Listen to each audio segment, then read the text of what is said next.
J'ai décidé de mener une opération militaire spéciale. Dans la nuit du 24 février, Kiev est secoué par de violentes explosions.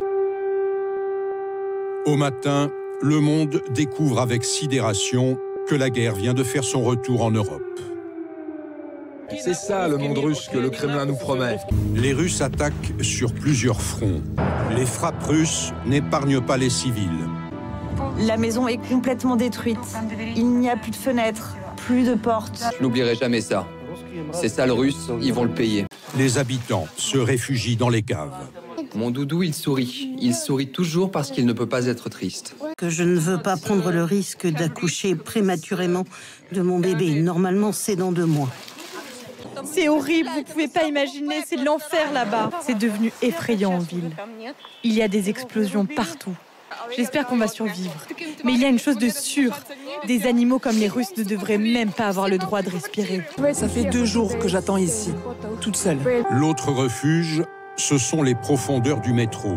On lui présente tout ça comme si c'était une aventure. Le bruit des sirènes, ça vous rend fou. Mais de toute façon, c'est la guerre.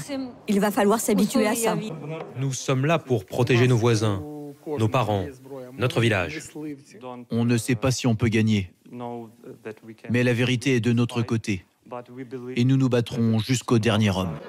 Vous avez aussi des femmes qui s'entraînent pour se préparer à partir au front si besoin. Les femmes savent qu'elles vont devoir à un moment donné relayer les hommes sur le front. S'ils viennent dans nos maisons ici à Kiev, je suis prête à les tuer. Les soldats russes ne sont pas les bienvenus. Elles ont préféré endosser l'uniforme. Les chars russes sont au bout de cette route. Alors que tout paraît joué d'avance, les Ukrainiens ne s'effondrent pas. Face à l'armée russe. Je ne me cache pas. Et je n'ai peur de personne. Je resterai ici le temps qu'il faudra pour gagner cette guerre patriotique. C'est triste, mais tout ira bien, on va gagner. On part parce que pour les enfants, c'est bien trop dangereux. Les Ukrainiens préfèrent mourir que de céder. Ils ne lâcheront rien. Fin mars, faute d'avoir réussi à encercler Kiev, les Russes se retirent de toutes les villes au nord de la capitale. Ils se sont rendus compte que entrer dans Kiev, c'était pas possible. Ils sont repartis. En se retirant, les troupes russes laissent derrière elles horreur et désolation. Ces gens étaient juste en train de marcher et les Russes leur ont tiré dessus sans raison. Ils ont tué mon beau-fils.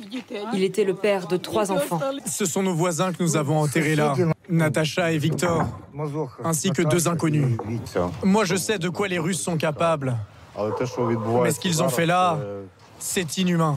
Dans les caves, des corps d'hommes suppliciés, les mains attachées dans le dos.